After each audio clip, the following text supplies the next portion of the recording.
En medio de tantas informaciones y noticias que realmente nos estremecen y nos preocupan, estoy muy feliz de poder presentarles este informe. Está relacionado con el proyecto en el que trabajamos tanto, recolectando los fondos del año anterior y puesto en marcha en este año. Terminó recientemente el primer semestre de este año y mientras estábamos las familias ahí en ese aislamiento social obligatorio, se pudo seguir adelantando en la medida dentro que la norma lo permitía. Entonces se siguió avanzando en el proyecto.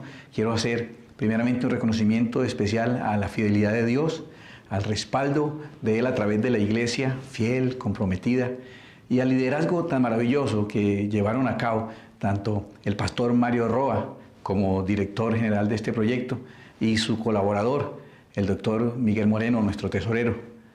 Ambos hicieron un trabajo realmente heroico y todo el proyecto que tenía que ver, recuerdas, de tener el salón climatizado, de convertirlo ojalá en una iglusia, un lugar que fuera muy fresco. El proyecto se ha terminado y ha concluido perfectamente y los recursos fueron más que suficientes para cubrirlo. 11 unidades de 60.000 BTU cada una, con capacidad conjunta de bajar el salón a una temperatura cómoda y fresca, se ha terminado, como les decía, ha concluido con mucha satisfacción. Ese proyecto incluyó obviamente todo lo que tiene que ver también con montaje, con anclaje, con ductería, con cableado, cientos y cientos de metros de ductería y cableado de muy alta calidad, conforme a la norma exigida, fueron puestos y permiten que hoy todas esas unidades de aire acondicionado que se instalaron allí en la terraza de los aires y tuvo la necesidad también de que se le instalaran unas chimeneas especiales para que el aire evacuado no sobrecargara el espacio e hiciera difícil para las otras unidades trabajar. Todos esos aspectos técnicos en los que también nos colaboró inmensamente Airesan, Hernando Carrillo, ha concluido con la posibilidad de tener un auditorio ahora con un clima muy cómodo para nuestras reuniones. Eso se concluyó recientemente. El pastor Mario y el doctor Miguel Moreno también lideraron la puesta en funcionamiento después de 2 años y medio aproximadamente de lucha de nuestra subestación. Y ahora entonces se hizo necesario toda esa interconexión que permite que nuestra subestación alimente nuestro sistema de refrigeración y de climatización, con todos los requerimientos necesarios para incluir también dentro de ese sistema todo el sistema de climatización de los salones para los niños en la planta baja. Todo eso ya está listo, todo eso ya está funcionando, todo eso se logró. Se le sumaron muchas cosas al proyecto inicial. Entre otras cosas, y quiero agradecer a Raúl Rodríguez, entre otras cosas, el montaje de ese sistema de cielo raso con las especificaciones necesarias que permitieran el intercambio y el flujo de aire. Y aparte de eso, que funcionara también como una especie de trampas de sonido y además nos permitiera un cielo raso falso que nos dejara acceder a la parte alta para mantenimiento y para cambios y para ajustes. De las unidades iniciales que teníamos, unas flautas, recuerda, que inyectaban aire de nuestro entorno, que afortunadamente es un bosque. De ese sistema se hizo un ajuste, se puso la más alta de esas flautas a extraer aire y las otras 2 se dejaron inyectando. El proyecto o la idea de funcionamiento es que unos minutos, una media hora antes de cada reunión, antes de encender los aires, se cambie toda la masa de aire que está contenida en el auditorio. ¿Cómo? Pues extrayendo en la parte más alta, porque el aire caliente tiende a irse a la parte más alta, extrayendo mediante esa flauta extractora e inyectando por las otras 2, de tal manera que va a haber un reemplazo del aire, fuera de que se deja toda la parte de ventanas y puertas abiertas, obligando a que el aire circule y no estemos simplemente enfriando el mismo aire ya utilizado o casi reciclado, sino llenar el salón primero de un aire fresco, limpio, y después cerrar las puertas y ventanas y empezar a enfriar ese aire. Se hicieron pruebas ya con el aire acondicionado y la temperatura que se logra bajar es de varios grados en pocos minutos. Luego, tal vez con unos 20 minutos, media hora antes de cada servicio de encender los aires, usted va a entrar a un salón cómodo, fresco y seguramente muy hermoso, porque la parte del falso cielo raso que se hizo de tal manera que sea estético, se empotraron ahí, se embebieron las unidades de aire acondicionado y también se convirtieron algunos de esos módulos hexagonales en emanadores de luz. Y entonces la composición final va a ser muy, muy hermosa cuando estemos operando al 100%. Bueno, y hablando de eso de operar al 100%. Entonces sabemos que todo quedó listo, pero aún no lo podemos disfrutar. Es una tremenda prueba para nosotros, pero Dios está al control de las cosas y mira la sabiduría de Dios. De todas maneras, si podemos reiniciar funciones, indudablemente esas funciones podríamos hacerlo solamente en el auditorio de Ruitoque. El auditorio de Ruitoque está bajo la cobertura administrativa del municipio de Floridablanca. El auditorio de cabecera está bajo la cobertura administrativa pública del municipio de Bucaramanga. Sin embargo, en el auditorio de cabecera, utilizando solamente la capacidad del 30%, estaríamos haciendo reuniones con muy poca asistencia, que tendríamos que hacer 20 o 30 reuniones para cubrir a toda nuestra feligresía. En el auditorio de Ruitoque, indudablemente, por ser fácilmente unas 15 veces más grande, entonces nos permite tener reuniones que, repitiéndolas y teniendo varias como siempre hemos tenido, podamos ministrar y ser bendecidos y tener comunión con todos los hermanos de la congregación. Y sé que entonces el tema ahorita es, bueno, y entonces ¿cuándo vamos a poder volvernos a congregar y aprovechar esa oportunidad? De eso, déjenme explicarle estos elementos. Bueno, entonces, ¿cómo están las cosas con relación a la posibilidad de reiniciar nuestros servicios y nuestras reuniones? El Gobierno Nacional, para enfrentar este tema de la pandemia del COVID-19, entendiendo que ninguno tiene experiencia en enfrentar una pandemia como esta, no es la tercera o cuarta, afortunadamente, que hemos tenido que enfrentar. Entonces todos estamos casi jugando al tema de acierto-error, probando a ver qué es lo que funciona. Y entonces el Gobierno Nacional ha tomado medidas con el propósito de proteger a la ciudadanía. Para eso, y pensando en los momentos de reactivación de los temas económicos, sociales, deportivos, culturales.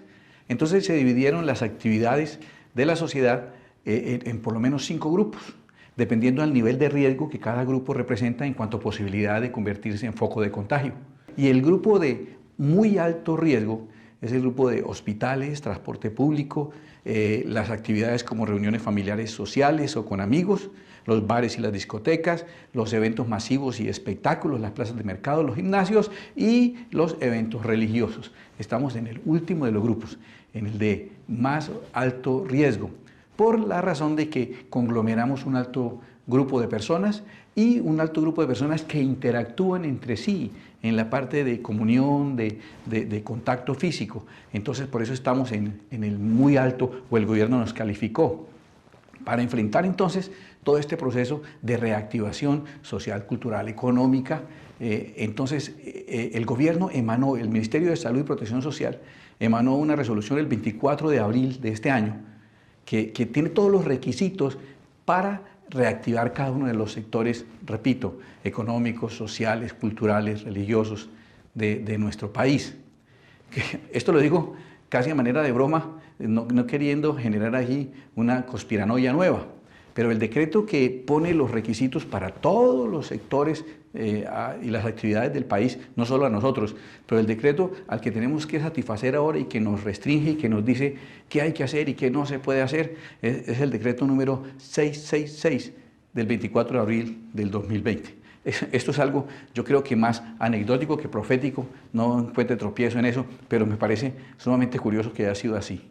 Y entonces, ¿qué ha ocurrido? Los pongo al tanto de cómo van las cosas, por ejemplo, para el caso de Bucaramanga. A nivel nacional, yo quiero reconocer públicamente el trabajo del senador John Milton Rodríguez, pastor en Cali, y un senador destacadísimo que ha dado la lucha y que ha logrado los espacios y la orientación necesaria para las iglesias del Partido Colombia Justa y Libres.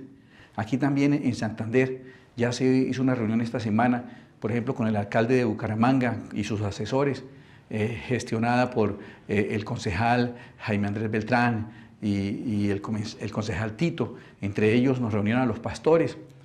Pasado mañana, el lunes, se va entonces a mandar la solicitud, la carta que se solicita tanto al Ministerio de Salud como a la Oficina de Asuntos Religiosos del Ministerio del Interior. Se va a solicitar para que se autorice entonces ahora que se hagan pruebas pilotos de reaperturas de los centros religiosos de diferentes credos en Bucaramanga inicialmente. También lo está haciendo los diferentes municipios. Hasta ahora el protocolo que se ha presentado y los requisitos que parecen son inapelables para Un plan piloto de funcionamiento tiene que ver con la capacidad del auditorio, un porcentaje, algunos dicen que va a ser el 30% de la capacidad que tenga en aforo, un auditorio, un templo, una iglesia, la capacidad que tenga de aforo, solo se podrá llegar hasta el 30%, eso es una de las normas. Las que sí ya están muy establecidas, las conocemos la mayoría de nosotros, el uso de barbijo o máscara tapabocas para evitar que haya lo que se llama partículas de saliva en aerosol, en suspensión, que es donde se contagia muy fácilmente esta enfermedad. Obviamente el requisito del lavado de manos o el uso de gel antibacterial previo la entrada a cada reunión. Algo que está contemplado entre la normatividad de ese decreto 666 es que no pueden ir a las reuniones personas mayores de 70 años o menores de 18 años a esas pruebas piloto y ninguna persona que haya tenido algún tipo de premorbilidad o algún tipo de síntoma. Por eso también a la entrada es obligatorio tomarle a cada persona la temperatura e inscribirla ahí tanto a la entrada como a la salida en un listado, porque es otro de los requisitos, que debe haber un listado donde las personas que van a asistir se inscriban con datos completos de dirección, teléfono, temperatura de entrada y de salida, para poder hacerle un seguimiento, una trazabilidad a cualquier contagio que se presente. Otra norma al acceso, además de tomar la temperatura, es la limpieza de la suela de los zapatos con algún sistema que permita evitar y quitar todo tipo de virus o bacterias de los zapatos. Más restricciones todavía. Una vez la persona haya entrado a la reunión, debe estar entre una y otra persona, haber una distancia, un distanciamiento preventivo de 2 metros entre persona y persona. A eso los pastores hemos hecho una propuesta y es que se cambie esa exigencia por una especie de burbuja familiar. Lo que se piensa es que si esas 3, 4, 5 personas que viven en una casa duermen juntos, conviven juntos, luego se montan a su automóvil todos juntos y luego se desplazan a la iglesia todos juntos y cuando entran a la iglesia cada uno tiene que estar a 2 metros del otro cuando todo el tiempo de su vida están juntos. Entonces que hay una especie como de islas por familias y cada burbuja familiar esté a 2 metros de la siguiente burbuja. Pero eso tal vez no se logre en la primera etapa, sino más adelante.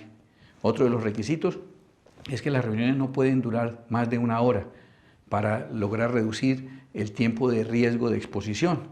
Se nos sugiere también que entre el tiempo de esa reunión se reduzca el tiempo de los cánticos y la alabanza, porque obviamente al cantar se emanan mayores partículas en aerosol.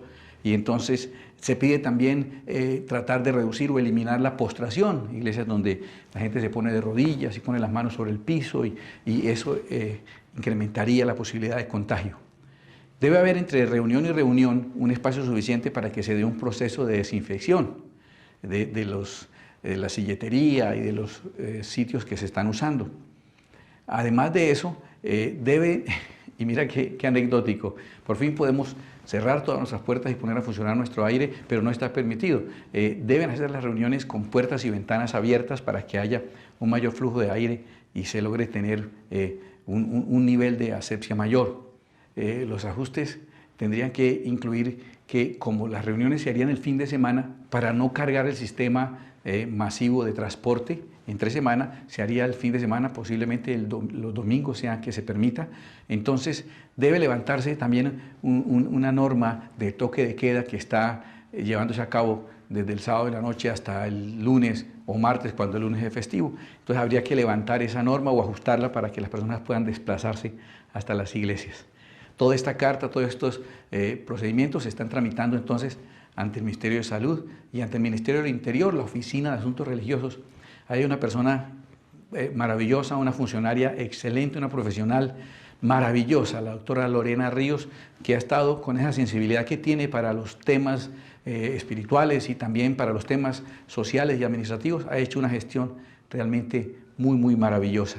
Eso sería más o menos los requisitos que tendrían que cumplirse para poder realizar una prueba piloto, una reunión de prueba para reiniciar las funciones en nuestras congregaciones. Bueno, y todo eso nos vuelve a dejar casi en la misma pregunta que teníamos antes. ¿Y entonces cuándo? ¿Cuándo podremos volver a congregarnos? Créeme que los más interesados son precisamente nosotros, los pastores. Y no es como dicen malintencionadamente que con el propósito de captar recursos. Dios es el que nos sostiene y lo ha hecho de manera milagrosa y Dios ha sido fiel y lo seguirá haciendo. Pero es importante la comunión, el participar de la adoración. Para nosotros es un elemento sumamente importante. En esto hay diferentes enfoques y quiero expresarle el nuestro, respetando los enfoques que Dios le haya encargado a otros compañeros pastores y a otras compañeras iglesias. Algunos inclusive están exigiendo que las normas se tengan que ajustar. Algunos pastores con su celo santo y con la mejor intención y seguramente guiados por Dios, están diciendo que no abrirán las iglesias hasta que no puedan ir las personas también mayores de 70 años que tienen derecho a ir, hasta que no puedan ir también personas enfermas para ministrarles y orar, y hasta que no puedan ir niños. Y me parece que es un celo bonito, el deseo de que todos participen. También hay muchas iglesias en que los mismos pastores son mayores de 70 años. Entonces, todo esto ha generado diferentes posturas, pero yo quiero reducirlas como en dos. Aquellos que muy santamente y muy respetuosamente quieren que la apertura sea total y que se permita el funcionamiento total de una vez, que nos dé una fecha y que reiniciamos funciones como estábamos antes. Y esa es la parte que a mí me preocupa mucho. Si Dios querrá que volvamos a como estábamos antes, o de pronto en como estábamos antes, había muchas cosas que a Dios no le agradaban, había muchas cosas que nos hacían falta y había muchas cosas que nos estaban sobrando, y si Dios no quiere que volvamos a como estamos antes, tal vez el retorno de la apertura, y este es nuestro enfoque y lo voy a poner a su consideración, pero es lo que Dios nos ha mostrado. Tal vez lo de la reapertura de las iglesias no va a ser un suceso de manera instantánea, que todo va a volver a la antigua normalidad, sino tal vez a una nueva normalidad. Y tal vez no va a ser un suceso instantáneo en que todo ocurrió ya, sino va a ser, como en la mayoría de cosas que Dios hace, un proceso que incluye mucho tiempo. A ver, yo siempre lo he dicho, y tal vez esto te ayude a tener un poco más de paciencia. Cuando un artista termina su obra, la firma en una esquina y pone su nombre en una esquina. El nombre del Señor es el Eterno. Entonces, cuando la obra de Dios está firmada con el nombre de Él, que es el Eterno, quiere decir que generalmente las cosas que Dios ha hecho te dejan un sabor a eternidad. Cuando lo que has estado esperando te ha parecido una eternidad, seguramente esa es la firma de Dios en lo que está haciendo. Y respetando a aquellos que por un celo bonito y santo quieren la reapertura como un suceso, yo creo que hay que entender a esa reapertura como un proceso. Los que la quieren ya y full, tienen razón y tienen derecho y tienen buenos deseos.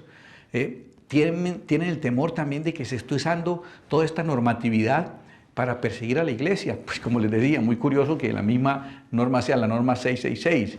Y tienen el temor de que todo se está usando para montar un nuevo orden mundial, un sistema represivo de la iglesia y que sea la plataforma del anticristo. Y yo quiero decirte eso, sí, es cierto.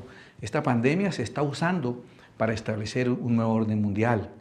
Y como está escrito, ya es profético y tiene que suceder, todo lo que ocurre, haya habido pandemia o no, todos los eventos, todo el desarrollo de la sociedad, todos los cambios políticos y sociales que se están dando, van en dirección a eso, a crear ese nuevo orden mundial que sea plataforma para la bestia y el anticristo. Eso no cabe la menor duda. Cada cosa que ha ocurrido, cada evento, cada momento, los mundiales de fútbol, los nuevos lanzamientos en películas, los bestsellers, todo lo que surge y alimenta la cotidianidad de nuestra sociedad, tiene ese propósito de generar esa plataforma.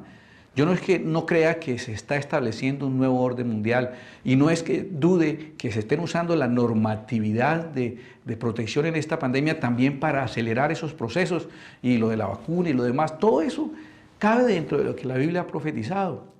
Pero deseo asumir, como no tenemos experiencia, esta no es mi tercera o cuarta pandemia, como es la primera vez y estamos haciendo acierto y error, yo quiero basarme en la postura que asumió alguien que haya tenido experiencia en nuevos órdenes mundiales. A nosotros aún no nos ha tocado. Hemos estado durante más o menos un modelo social estable y muy parecido desde nuestro nacimiento y tal vez desde nuestros padres. No hemos pasado de dictaduras a democracias o a teocracias o a monarquías. Nuestra condición ha sido casi muy homogénea a lo largo de toda nuestra vida. Entonces nos toca mirar a alguien que tenga experiencia en haber enfrentado nuevos órdenes mundiales. Y la autoridad, el maestro de maestros en enfrentar nuevos órdenes mundiales, es aquel que enfrentó mínimo dos, Daniel. Daniel, es muy curioso, pero la primera parte del libro de Daniel termina diciendo en el versículo 21, dice, y continuó Daniel hasta el año primero del rey Ciro. Y usted lee eso facilito, se lee fácil, pero vaya, vívalo eso, son 70 años de muchísima transición. Porque, escuche, Daniel está viviendo en Judea, está viviendo normalmente su vida a través de un sistema teocrático y su nombre significa, para aquellos que de pronto me van a juzgar porque asumo una actitud que pareciera cobarde o lenta o no agresiva, yo solamente les puedo responder Daniel. Daniel significa Dios es mi juez, que sea Dios que me juzgue. Yo no juzgo a los que asuman otra actitud y que quieran poner las condiciones y que la apertura sea ya un suceso. Yo simplemente creo mucho más en los procesos, creo que es el método que Dios utiliza para hacer las cosas y les digo Daniel. Y Daniel significa Dios es mi juez. Daniel enfrenta un cambio realmente de un nuevo orden mundial. Pasa de la teocracia en la que él vivía y su nombre, Dios es mi juez, y ahora es invadido por Nabucodonosor. Y el imperio ahora dominante es Babilonia. Cambia todo, escúchame, cambia. Un nuevo orden mundial más drástico que ese, pues no puede haber. Cambió el idioma, cambió las letras, cambiaron la cultura, las creencias, la religión, implantaron el zoroastrismo. Y entonces viene esa implantación a través de Nabucodonosor y cambia todo el sistema económico, político, social, religioso de la sociedad, entre esos de Daniel, y con sus amigos lo llevan cautivo. Y es llevado, imagínate, hasta la capital del imperio babilónico, para allí empezar a trabajar dentro de otro sistema, dentro de otra cosmovisión, y él enfrentó ese cambio, ese nuevo orden mundial. Ahora, ese nuevo orden mundial tuvo dos reyes, Nabucodonosor y su hijo Belsasar. Y ese orden mundial, escúchame, también fue reemplazado por otro orden mundial. Y vinieron los medos persas. Después de eso, entonces vinieron dos reyes de Media y de Persia. El primero de ellos, de Media, Darío, y después su primo, Ciro, que era el gobernante general. Entonces se estableció como rey hasta ese primer año, hasta esa implantación de ese segundo rey del segundo orden mundial o tercer orden mundial que le tocó vivir a Daniel. Hasta allá llegó, y eso es lo que dice el versículo, continuó Daniel hasta el año primero del rey Ciro. Significa que este hombre enfrentó 3 órdenes mundiales diferentes. Ahora, no solamente me llama la atención que los enfrentó, sino me llama la atención que los venció, porque Daniel básicamente es vencedor. Y todo empieza en este punto, y a esto quiero llegar, y pido toda su atención, por favor. Y quiero que miremos en Daniel, en el capítulo 1, el versículo 11, dice la Escritura. Entonces Daniel dijo a Melzar, que estaba puesto por el jefe de los eunucos sobre Daniel, Ananías, Misael y Azarías: te ruego que hagas la prueba con tus siervos por 10 días y nos des legumbres a comer y agua a beber. Parece Daniel proponiendo un sistema de prueba y error. Está diciendo probemos 10 días. Pero hay un desespero aún mayor en esto. Y es que Daniel finalmente está queriendo pasar de nada, no a todo, sino de nada a algo. Te explico esto un poquitico más. Daniel perdió todo. Perdió su cultura, su identidad, su nombre fue cambiado, sus amigos, su familia. La narración nos deja entender que posiblemente fue incluso castrado para poder trabajar dentro del palacio. Y lo confirma el hecho de que jamás se menciona que se haya casado o haya dejado hijos. Entonces parece que también fue quitada su sexualidad y su posibilidad de hacer un hogar. Fue cambiado todo, tanto que hasta su nombre fue puesto en un nombre que da homenaje al dios Baal. Qué duro para Daniel. Y Daniel, en vez de querer pasar de ese nada, porque quedó en nada, lo perdió todo. Y en vez de pasar de nada a todo, Daniel se desespera luchando para pasar de nada a algo. Y quiero que entiendas que Daniel está haciendo uso aquí de un principio bíblico. Todo el movimiento de Daniel tiene un propósito certero. En Mateo 25, el Señor nos está hablando de aquellos siervos que fueron fieles y nos da una clave importantísima que parece que ya le era revelada a Daniel. Sobre poco has sido fiel, sobre mucho te pondré. Entonces, la mentalidad de Daniel le permitió entender que no iba a pasar de nada a mucho. De nada a mucho, mediante un suceso, no iba a pasar. Pero parece que iba a pasar de nada a mucho mediante un proceso. Y para que fuera un proceso, entonces él empezaría en nada, tener absolutamente nada, haberlo perdido todo, de nada a algo. Algo en lo que yo pueda tener control, algo que yo pueda gobernar. Si voy a gobernarlo todo, tengo que empezar por gobernar algo. Y entonces él se abre a codazos camino y habla con el jefe de los eunucos y le hace la propuesta de que a cierto error, por lo menos, se le permita gobernar sobre su plato. ¿Qué logra con eso? ¿De qué le sirve a una persona que está puesta en una condición tan lamentable ahora amargarse más la vida y dedicarse solamente a comer legumbres y agua? Terrible, terrible. Aparte de todo lo que perdió, ahora perdió la posibilidad de comer algo rico y solamente legumbres y agua. Dieta de vaca, pues comer solamente eso. ¿Qué está haciendo Daniel? Yo lo entiendo, este hombre que es la autoridad en enfrentar nuevos órdenes mundiales, este hombre cuyo nombre significa Dios es mi juez, ese hombre parte de cero a buscar algo. Él dice, si yo logro algo, con ese algo, entonces yo al menos lograré un punto de apoyo para que después, siendo fiel en ese algo, Dios me ponga sobre mucho. Y si soy fiel en eso, Dios me pondrá ahora sobre otro más grande. Y si soy fiel en eso, Dios me irá llevando de gloria en gloria. Entiende un principio que es maravilloso. Y eso explica o pretende explicar mi postura o nuestra postura con relación a este proceso de reapertura. ¿Qué tenemos? Tenemos nada. Tenemos nada. Y entonces hay que buscar un plato. Si logramos ser fieles en ese plato, pues se nos dará otro grupo. Y tú miras en la historia de Daniel cómo va siendo ascendido a mayor control. Ahora es puesto sobre los demás jóvenes, después es puesto sobre los gobernantes regionales, después son establecidos 120 sátrapas y Daniel está entre esos, después se ponen 3 gobernantes y Daniel es superior a esos. Y miras un proceso. Vamos a hablar en la próxima clase para volver a recordar este tema de los procesos versus los sucesos y nos va a dar mucha luz y mucha sabiduría sobre cómo vivir. Y entonces él está buscando ese proceso gradual. Gradual viene de gradas, que no estás aquí y apareces en el siguiente piso, que subes una grada y luego la otra y luego la otra. Y todo empieza con lograr ser fiel en algo. En el caso de Daniel, un plato. A ver, voy a ponértelo así muy sencillo. Tal vez, si mediante un suceso, Dios tiene el poder para hacerlo.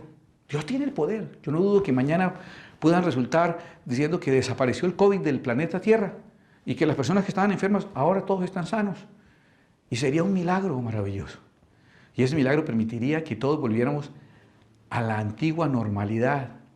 Entonces, ¿por qué Dios no lo hace si lo puede hacer? ¿No será que de pronto no quiere que volvamos a la antigua normalidad? Mire, han pasado cosas muy curiosas. Inclusive en la sola experiencia del aislamiento, hemos tenido que volver a reencontrarnos como familia. Por la quietud, por el detenimiento de todas las actividades económicas, hemos tenido que aprender a depender de Dios y que sea Dios el que haga el milagro y que nos provea porque no hay otra manera. Y aparte de eso hemos crecido en solidaridad eclesial. ¿Sabes? Que no le encontraba mucho sentido a aquello de repartir mercados porque a veces es asistencialismo que soluciona el problema aparente de la persona en vez del problema real. Pero nos tocó ponernos a repartir mercados a las personas de nuestra congregación que están necesitando nuestro apoyo y hemos encontrado que eso es agradable y que no vamos a parar de hacerlo y que es algo que la iglesia indudablemente va a seguir haciendo. Esa valoración de la comunión, esa solidaridad congregacional. Es muy curioso, en el trámite de el permiso, lo del protocolo de reapertura, han pasado cosas muy curiosas. Nos hemos reencontrado entre pastores que generalmente estábamos distantes, congregaciones que estaban distantes una de la otra, ahora hemos tenido que unirnos y acompañarnos en este proceso, inclusive de una manera respetuosa con personas de otros credos. No estoy hablando de que seamos iguales y que todos sean válidos para llegar a la salvación, pero sí son todos válidos para generar un trámite gubernamental. Y ahí está otra de las cosas. Las iglesias que mucho tiempo fueron apáticas a la participación en política, ahora ellos mismos diciendo, ay, senador, ¿será que concejal? ¿Será que nos ayuda? Y yo creo que si algo tenemos claro es que necesitamos tener personas fieles, personas nuestras, allí puestas en esos lugares especiales. Entonces este proceso está generando en nosotros cosas que tal vez Dios quiere que se generen. Tal vez Dios quiere que pasemos no de nada a todo, sino de nada a algo, y siendo fiel en ese algo, pasemos a la siguiente cosa, a la siguiente nivel, al siguiente aspecto, y logremos llegar hasta mucho. Ese es el método que la única persona que yo conozco que enfrentó nuevos órdenes mundiales usó, y a él le funcionó. Y entonces, basado en la Escritura, hay que ser fiel en eso que Dios nos ha puesto. ¿Qué tenemos hoy? No podemos congregarnos, no podemos congregarnos. Sí, le voy a contar esto. ¿Quieres? Puedes tomarlo como cobardía o como falta de carácter. Daniel, Dios es mi juez. Si a mí me dicen que nos autorizan ahora a hacer reuniones de 10 personas, voy a decirle algo. Yo no salgo a protestar, yo no salgo a decir, claro, es que nos la quiere montar, claro, es el anticristo, es el nuevo orden mundial. Sí, es cierto que se está implantando y se va a implantar de todas maneras, pero tal vez el líder del nuevo orden mundial no es el presidente del Consejo Administrativo de su edificio, o el de la acción comunal, o tal vez quien gobierna el nuevo orden mundial no va a ser nuestro alcalde, ni el alcalde de Chigorodó, no va a ser el nuevo gobernante del mundo, tal vez no. Y tal vez estamos encontrando conflictos de un tamaño mayor donde todavía no los hay. Entonces, si a mí me dicen, ¿pueden reunirse 10? ¿Cuántos nos podríamos reunir? 0. Y entonces pasar de 0 a 10 ya es algo. Para mí ese sería el plato. A ver, mira, por ejemplo, ahora lo que tenemos es estas transmisiones por las redes, el canal de YouTube. Es lo que tenemos para comunicarnos y para enseñar la palabra. Lo único que tengo para poderles enseñar ahora es el canal de YouTube. Y entonces, ¿qué hemos hecho? Hemos sido fieles en eso. Dice el Señor también, al final del libro de Mateo, dice, el siervo que Dios puso para que les dé alimento a su tiempo, bienaventurados, y cuando el Señor vuelva lo encuentra haciendo eso, dándoles alimento a tiempo. Ha sido un trabajo impresionante, usted no se imagina, yo de esto no sabía. Antes había un equipo, unos me manejaban cámaras, otros manejaban luces, otros multimedia, otros sonido, era una cosa maravillosa. Ahora soy solo yo. Me tocó aprender a hacer un montón de cosas que estaba acostumbrado a que me hicieran. Me ha tocado por cada cosa que aparece. Entonces me sale una mancha en alguna parte de la imagen. Tengo que mirar 6, 8 tutoriales para aprender cómo se quita la mancha y después descubrir que era un mugre en las gafas mías. Y ya, no había que estudiar tantos tutoriales. He pasado días y noches trabajando, tratando de que el Señor me encuentre haciendo lo que me encargó. He querido ser fiel en el plato, no tengo más sino eso, pero quiero ser fiel en eso. Y sé que si soy fiel en eso, Dios me pondrá sobre otra cosa, y Dios nos pondrá sobre otra cosa. Hay muchas personas desesperadas por la apertura de la iglesia que no están haciendo los altares familiares. Hay muchas personas dispuestos a salir a pelear contra el nuevo orden mundial que no les permite la comunión entre hermanos y asistir a la iglesia, que no asisten a las reuniones que tenemos a través de este canal, que no las participan, que no las disfrutan. Hay que ser fiel en lo poco para que Dios nos ponga sobre mucho. Yo te lo digo honestamente, si el Señor me dice, pueden reunirse solo 10 personas, maravilloso. Entonces yo invito a todos los de producción, a los de cámaras, a los de luces, a los de multimedia, y nos reunimos con ellos y hacemos las producciones y se las enviamos a todos los que no puedan asistir. Y si después de eso nos dicen, bueno, ya pueden reunirse 30 personas, yo estaré feliz y seré fiel a esos 30 y les predicaré como si fueran 30,000 y prepararemos adoración y alabanza como si estuviéramos alabando 30,000 personas juntas. Se trata de ser fiel en lo poco para que seamos puestos en mucho. Vamos a pasar de tener nada a gobernarlo todo en el nombre del Señor. Tal vez no a través de un suceso, pero sí a través de un proceso, siendo fiel en cada uno de los pasos. Y yo te invito a verlo de esa manera, a tener esa paciencia especial, a entender a ese Dios que ama los procesos, como estaremos estudiando pronto, recordando ese concepto que nos ayuda mucho. De verdad, no pretendo con esto decir que los otros están equivocados. Dios, en su multiforme gracia, a unas personas les encarga una cosa y a otros les encarga una cosa distinta. Pero yo siento que lo que a mí me encargó es ir paso a paso en este proceso, siendo fiel en cada cosa que el Señor nos permite. Ha sido un esfuerzo inmenso. Ha sido una de las épocas de mayor trabajo en mi vida. No recuerdo haber estado tan saturado de trabajo desde mis tesis de grado en la universidad, días y noches. Pero el esfuerzo ha sido ser fiel. No depende de mí detener ese nuevo orden mundial. Depende de mí ser fiel al que finalmente derrotará todos los órdenes mundiales y establecerá el suyo eternamente y para siempre. Y te invito a que tú también lo seas. No sé si entendiste este concepto Tal vez no estés de acuerdo, es muy respetable tu postura, sé que es bien intencionada y pretende agradar a Dios. Pero lo que sí te pido es que descanses en Dios y deja que Él sea el que nos guíe. Él lo va a hacer. Él no se ha quedado dormido, no se dormirá ni se adormecerá el que guarda la iglesia. Él sabe lo que está haciendo y no nos dejará desamparados. Nosotros tal vez no podremos quitarnos toda esta normatividad de encima, pero podemos ir siendo fieles cada paso que demos. Hemos sido fieles en preparar el salón. Que no lo podamos usar aún, eso no depende de nosotros. Fuimos fieles en lo que depende de nosotros. El pastor Mario, Miguel, todo el equipo han sido fieles. Ustedes han sido fieles en aportar, en ayudar, en clamar. Hemos sido fieles en lo que Dios nos ha encargado. Que se pueda usar o no, ya no depende de nosotros, no depende de nuestra fidelidad. Entonces dejémosle eso en manos a Dios. Y lo que nos corresponde a nosotros, que dependa de nuestras manos, eso hay que hacerlo con fidelidad. Oremos. Padre Santo, es una ocasión especial poder dar este informe a la iglesia, poder darle la información que para ellos es importante tener, porque todos queremos saber qué está pasando y qué va a pasar. Yo quiero hacer una invitación a la congregación Plenitud de Vida a descansar en ti, a descansar en tus manos, a poner toda nuestra ansiedad sobre ti porque tú tienes cuidado de nosotros. Y a saber, Dios mío, que esto que nos corresponde vivir no somos los únicos. Ha habido peores circunstancias y los siervos tuyos y los hijos tuyos han sido fieles y han sido vencedores. Daniel le enfrentó 4 reyes, 2 nuevos órdenes mundiales. Fue abusado, maltratado y llevado al extremo absoluto. Fue anulada su identidad, su sexualidad, su cultura, su religión, su familia. Y de tener nada, llegó a ser el más grande gobernador y gobernarlo todo. Y seguir hasta hoy dándonos luces acerca. Es Él el que nos habla de cómo va a ser ese nuevo orden mundial. Es Él el que nos advierte de cómo va a ser ese nuevo orden mundial. El experto en el tema, Daniel. Y Daniel, que significa Dios es mi juez, nos enseñó que hay que buscar algo. ¿Cuál será el plático que nos vas a entregar? Tal vez nuestra empresa no va a volver a ser la empresa que era antes. Tal vez va a estar reducida. Tal vez nuestro listado de clientes no va a ser el mismo de antes. Tal vez la fábrica no va a ser igual que antes. Tal vez la cantidad de pedidos que atendía aquel negocio no va a ser igual que antes. Pero Señor, lucharemos para tener un plato. ¿Sobre qué tendremos? ¿Qué nos quedará? Y lo importante no es llegar a tenerlo todo. Lo importante es llegar a tener algo. Y siendo fiel sobre ese algo, llegaremos a gobernar sobre todo.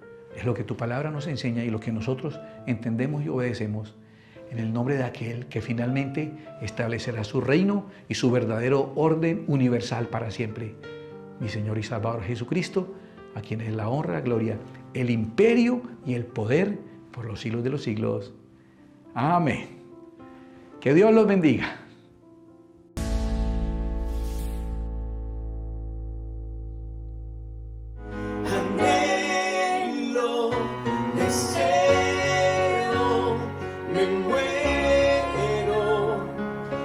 Estar contigo te busco, hoy ruego permanecer.